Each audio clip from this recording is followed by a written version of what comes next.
2 class periods left.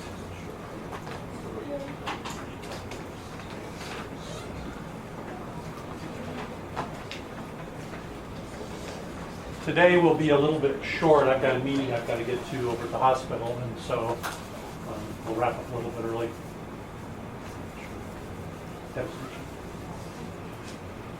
Okay, so what are we doing now? We're talking about applications of immunology, and specifically we're talking about these tests, which have become known as serological tests. That particular name is derived from the fact that traditionally the fluid that was analyzed was blood serum, although I indicated last time now that serological tests have expanded in scope to test other body fluids as well, cerebrospinal fluid, urine, etc. But all of those serological tests are based upon a common denominator, and that is, in some serological tests you are trying to identify the presence of particular antibodies in the patient's body fluids. Identifying the presence of antibodies could be an indicator of the presence of disease, but it also could give you meaningful information about a person's level of protection against that disease, i.e., what is their antibody type. Another type of serological test involves trying to identify pathogenic microorganisms, and so in that particular case, we're looking for the presence of certain antigens that are associated with particular pathogens. In all of those particular cases, the way the detection occurs is that a specific antigen-antibody complex has to take place. And that's what gives serological tests such a high degree of both sensitivity and specificity. It's this very tight antigen-antibody reaction.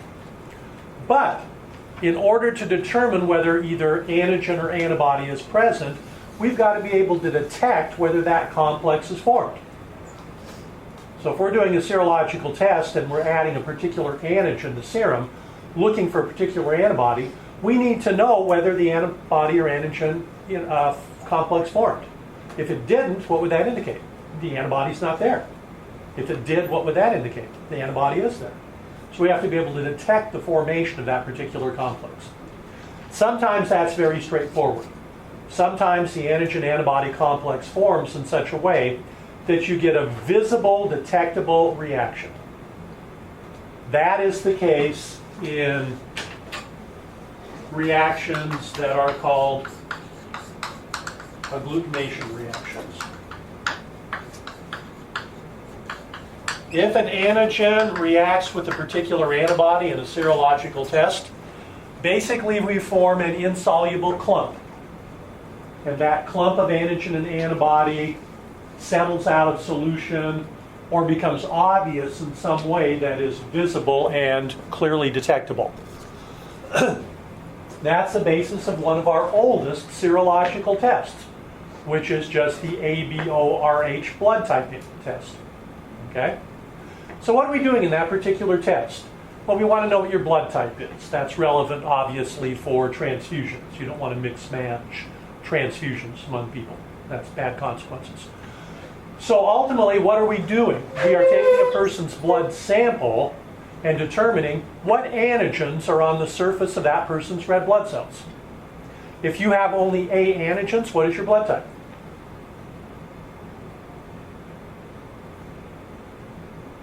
You're type A, right? If you have only B antigens, you are type B.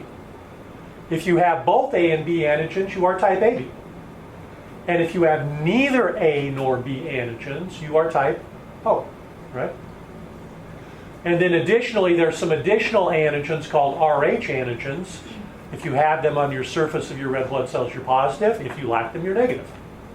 So that gives us our various blood groups: A positive, B negative, etc. The positive and negative refer to the RH groups. So this particular test is a very easy test to do. All you have to do is get a little slide, prick your finger, and put some blood on it. And typically you put 3 drops of blood, sorry. And then to each of those drops, you add known antibody. So to the first drop of blood, you add antibody A. Second drop of blood, you add antibody B. And to the third drop of blood, you add RH antibody. So if your particular cells give you this particular reaction, what does that tell you? Well, this is the agglutination reaction that takes place between antigen and antibody. Notice how different that looks than the unagglutinated blood that you put on the slide from your finger prick to begin with. So agglutination is clearly visible. Okay? So this would be a person with A antigens, no B antigens, no Rh antigens, and therefore they would be A negative. This would be a person with A antigens, B antigens, no Rh antigens, they would be AB negative, one of the rarest blood types.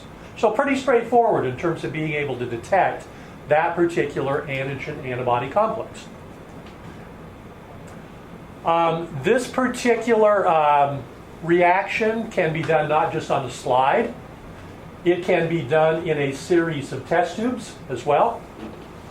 In this particular serological testing, again, we are looking for presence of particular antibodies.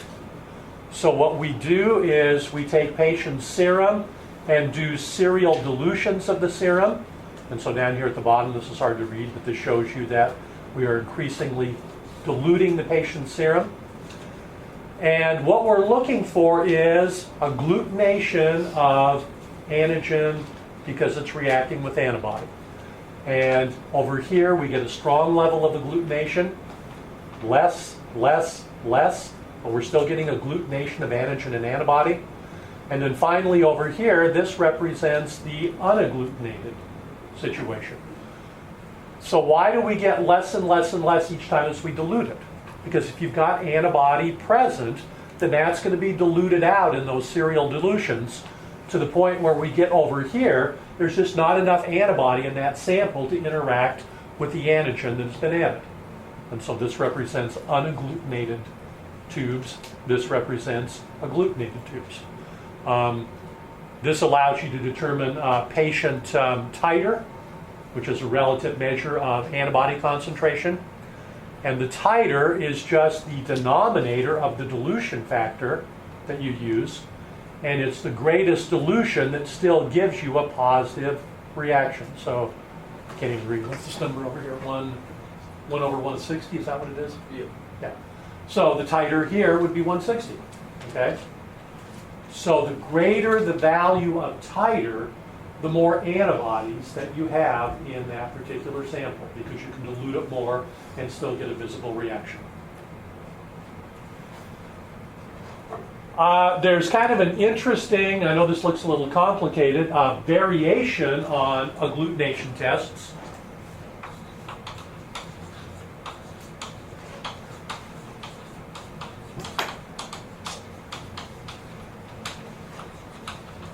And this particular serological test is called the viral hemagglutination reaction. In the example that we're going to use, this particular test is a test that's used to screen patients' serum for presence of measles antibody.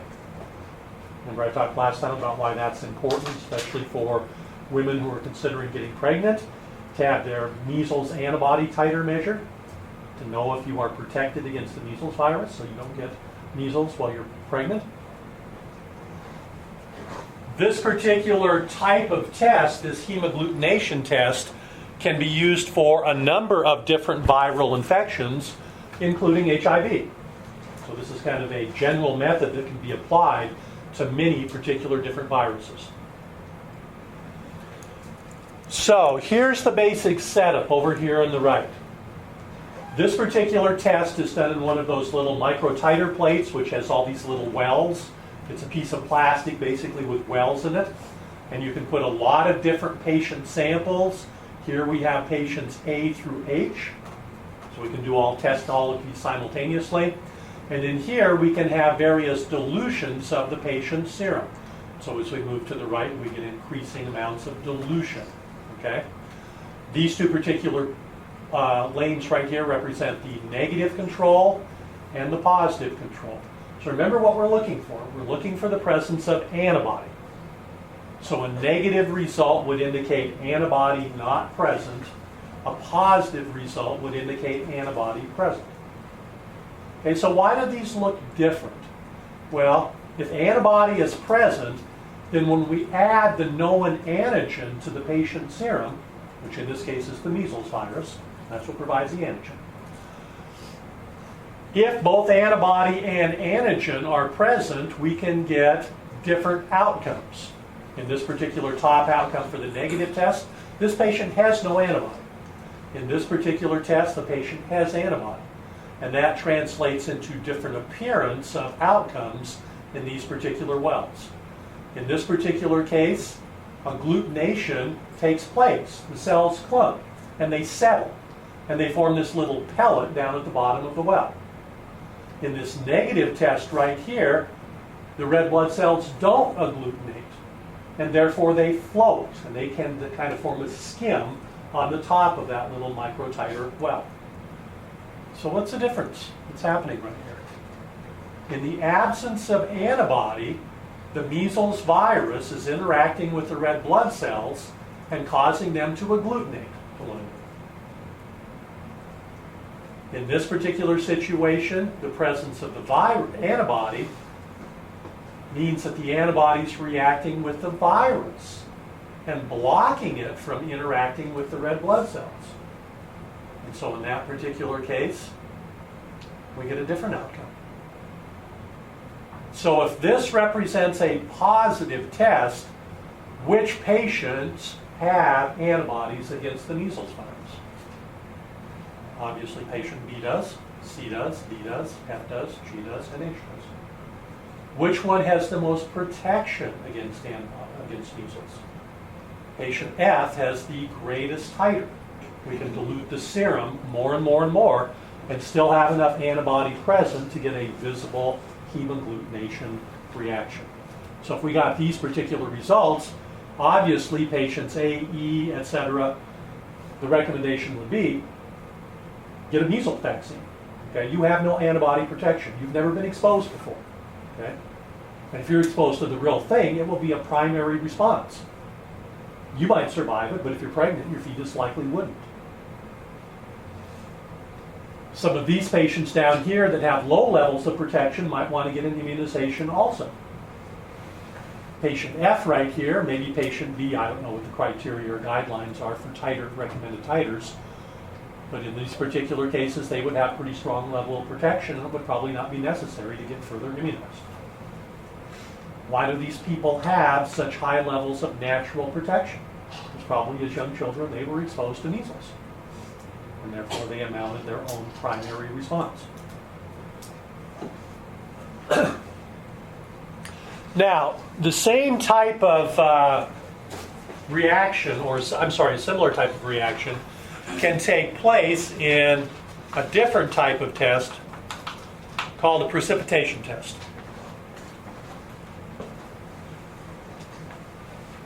There's a lot of parallels between agglutination tests and precipitation tests. Agglutination tests, typically, the antigens are part of cell surfaces. So these are insoluble antigens. And so the antibody latches on to the surface of a cell, like in this particular case. Okay? So the antibody is attaching to a virus in this particular case. I know technically not a cell, but still a complex entity with antigens on its surface. In precipitation reactions, the antigen tends to be a soluble antigen. It might be a toxin or some other small molecule that is not associated with a cellular surface or a viral surface.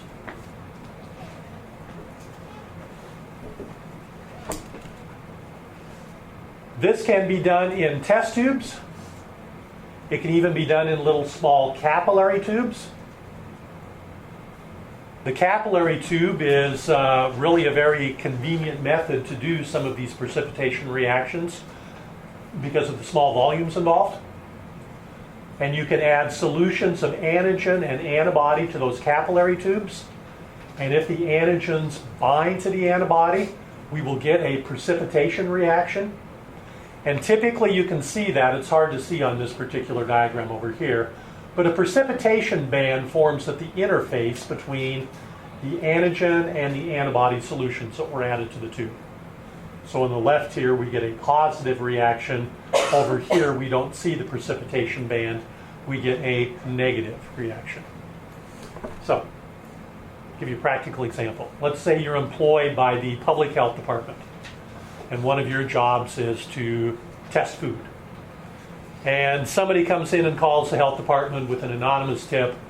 I think McDonald's is selling horse meat burgers, not beef. Okay? Your boss says, go check it out. So what can you do? You could go get a sample, buy a Big Mac. You could grind it up and make a solution of the meat. That would be your antigen. You could add that solution to your little capillary tube. And then you could add horse-specific antibodies to that tube and see if a reaction took place between the meat and the antibody. And if you got that precipitation band in your tube, that would indicate the presence of those particular antigens. Okay? So very rapid screening methods. This technique has been adapted to work in another environment besides test tubes. It's also been adapted to work on auger plates.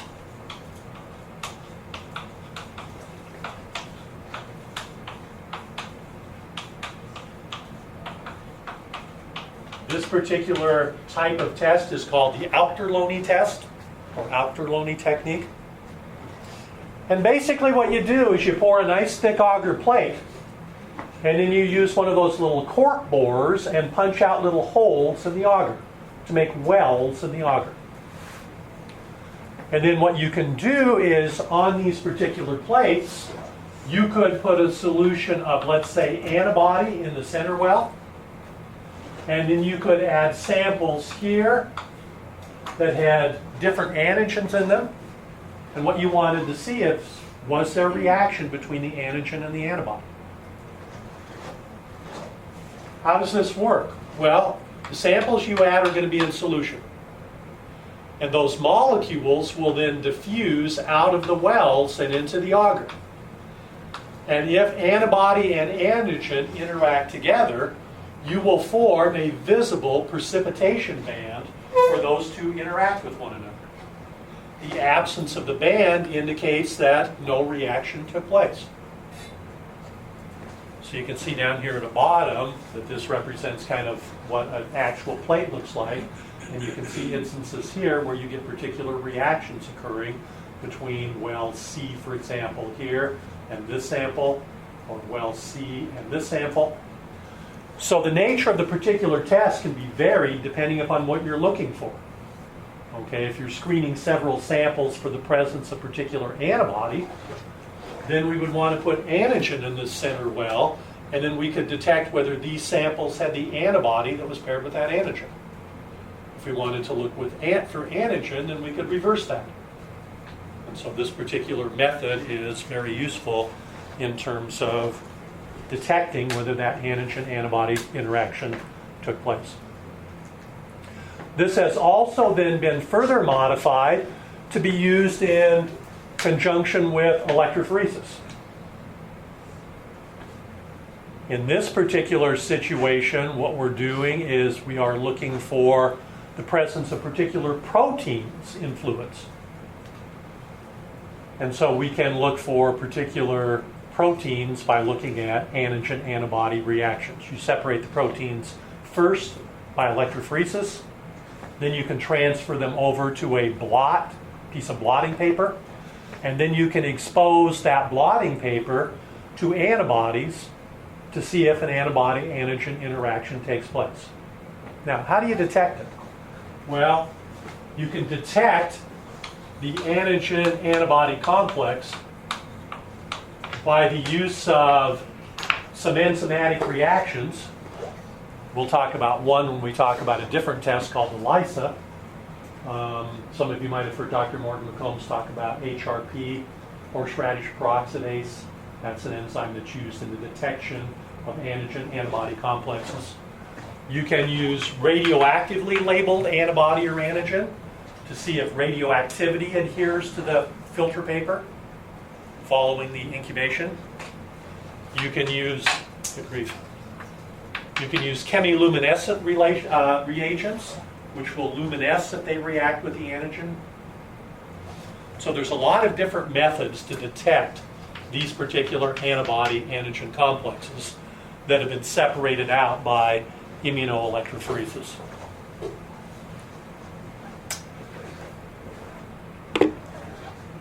This is a older method of detecting antigen-antibody reactions. The reason that I like to show you this one is that it really does illustrate how elegant some experiments can be and how creative people can be if they have a need to figure out a method to do something. This particular test was designed to detect what was previously an invisible antigen-antibody reaction.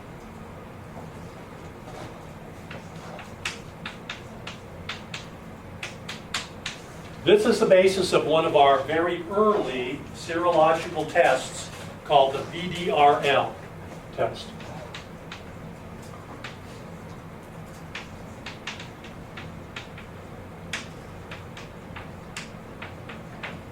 VDRL stands for Venereal Disease Research Lab. That's the group that developed this. And specifically,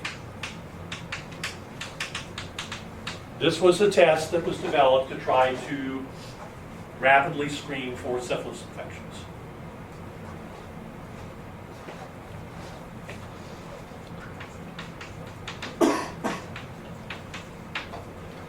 I don't know if you remember from the beginning of the semester, but syphilis is a bacterial disease. It is a spirochete bacteria.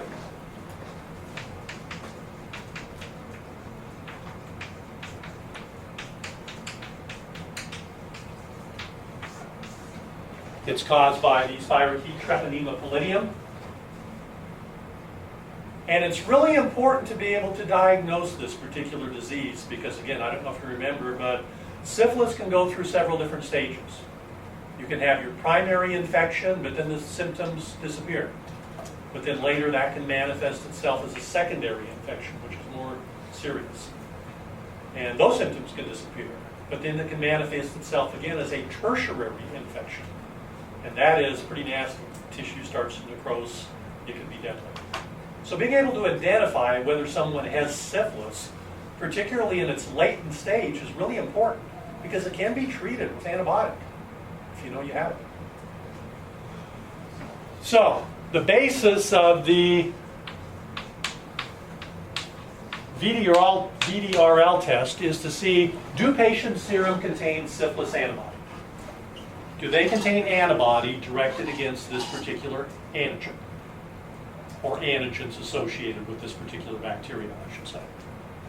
But is the antibody present? So why can't we just take the patient's serum, which may or may not contain the antibody, that's what we want to know, and add Treponema antigens to it? Well, we could, but it doesn't form a nice, easily visible either agglutination or precipitation reaction. So we don't know if the reaction took place. And if that's the case, we don't know if the antibody is there or not. So the VDRL lab developed an indirect way to determine whether that antibody-antigen complex was forming, and therefore whether the antibody was present.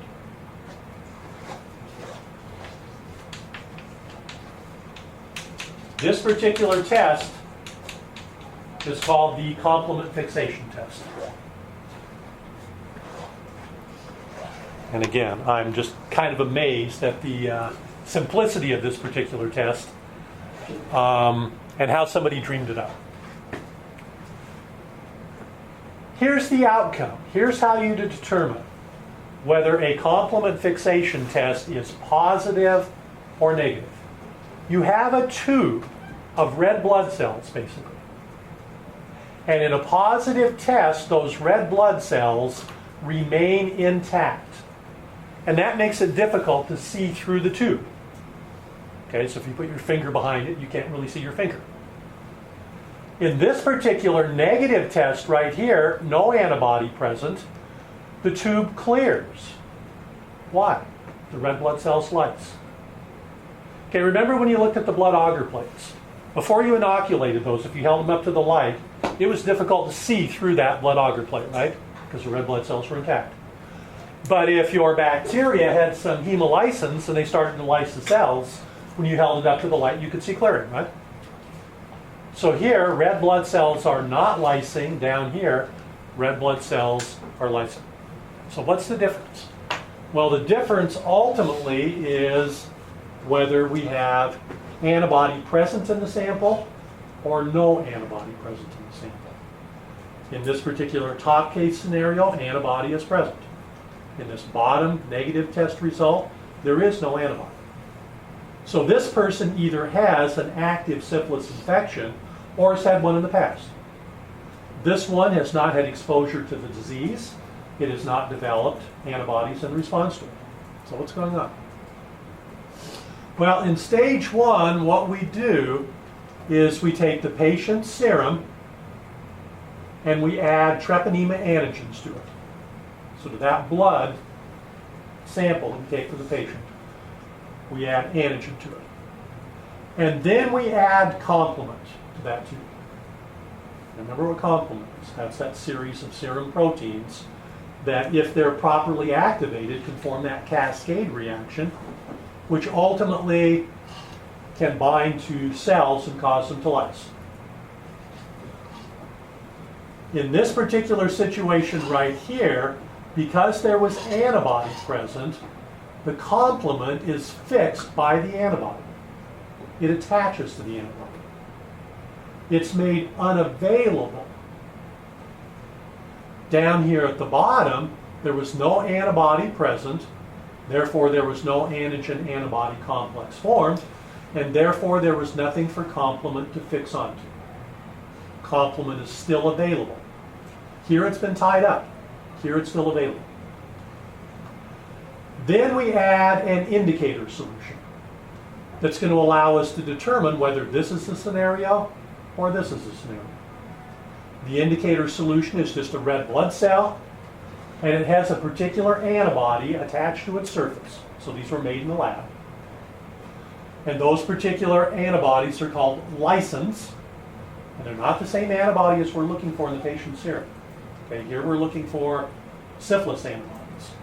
These are just general antibodies that bind to red blood cells, but if complement attaches to them, they cause lysis of those red cells. So we add the indicator. What's going on? In this top particular situation, the complement has been fixed by binding to the antigen-antibody complex. So the complement's unavailable to bind to the red blood cells and lyse them. Therefore, they stay intact. That would be a positive antibody test. Down here at the bottom in the negative test, the complement wasn't fixed because there wasn't any antibody to react with the antigen. And if there's no antigen-antibody complex, there's nothing for complement to attach to. So it still remains in solution. But now we have the red blood cells with the lysins, and the complement grabs onto those, lyses the red blood cells, and the tube clears. Really simple, process. The only difficult part really is isolating the complement, and companies, specialized in that and provided, complement solutions so you could run this particular test. And then attaching some lysin antibodies to red blood cells to make that indicator system. So labs could buy complement, they could buy the indicators, and then all they had to do, and also buy the treponema antigens, the syphilis antigens. And then you just mix things together in the right order with patient serum, and you can very easily detect whether antibody was present or not present. Can you imagine coming up with that? That's just a very creative and thoughtful way to address a problem, and that is they couldn't detect the presence of the antigen-antibody complex, which you had to be able to do to determine whether antibody was present in that patient's serum. Another type of testing that you can do to visualize difficult to see antigen-antibody complexes is to do fluorescent antibody and immunofluorescent testing. So this is a little bit more complicated because it involves somebody tagging antibodies with fluorescent dyes. You then also need to be able to detect the presence of those fluorescent dyes, and that requires a particular special type of microscope called a fluorescence microscope. In fluorescence microscopy, the light that's used to view the specimen has wavelengths of light that will excite atoms in those fluorescent substances, and they'll glow if those fluorescent substances are present. There are two types of fluorescent tests you can do. One is called direct testing, and the other is called indirect testing. In direct testing, we're looking for a particular antigen in a sample. And if somebody has prepared a fluorescent antibody that is specific for that particular antigen, if the antigen binds to the antibody, and then you wash the tissue or whatever you're analyzing to wash off unbound antibody, then the fluorescent dye will stick if the antibody is detecting that particular antigen. And you can actually see that in vivo in tissue samples, for example, where an infection has taken place and we have this infectious agent. They do this, for example, in rabies testing. Okay? In rabies testing for direct detection, you have to find the potentially rabid animal, you have to sacrifice it, and you have to get some tissue, preferably brain or nervous tissue, because that's where the rabies virus tends to be harbored. And then we do thin sections of that, incubate it with fluorescent antibody against the rabies antigen, and then put that tissue sample on a slide and look at it and see, do we get fluorescence of that tissue? That would indicate that the antigen was present, and this would be a positive rabies test. There's also an indirect fluorescence test. And indirect fluorescence tends to screen samples for the presence of antibody as opposed to antigen. In this particular test, the fluorescent antibodies that have been prepared are binding to antibodies in the patient's serum. So we call these fluorescent antibodies anti-antibodies. Because what they're doing is they're reacting to antibody molecules and binding to them as opposed to antigens. So in this particular test right here, this would be a positive indirect fluorescence test if you are screening for a particular antibody in patient serum, because the fluorescent antibody is binding to the antibody you're screening for, which is bound to an antigen you've added to that particular indicator sample. So this would be an indirect immunofluorescence test. This might be a good place to stop, because ELISA is a little bit more complicated, but it's got some of the elements of things that we've talked about so far. ELISA tests are incredibly sensitive, highly specific, and very useful in a number of instances. We'll just talk about a few of applications of ELISA. The other thing we'll talk about on Thursday to end this up is talk about monoclonal antibodies, because monoclonal antibodies are incredibly important in the whole realm of serological tests. And Mackenzie can tell us about monoclonal antibodies, right? Okay, so let's wrap up there for right now. And we will see you tomorrow in lab if you choose to come. Remember, tomorrow is your time. Dr. Browder, as I'm going through, I just want to make sure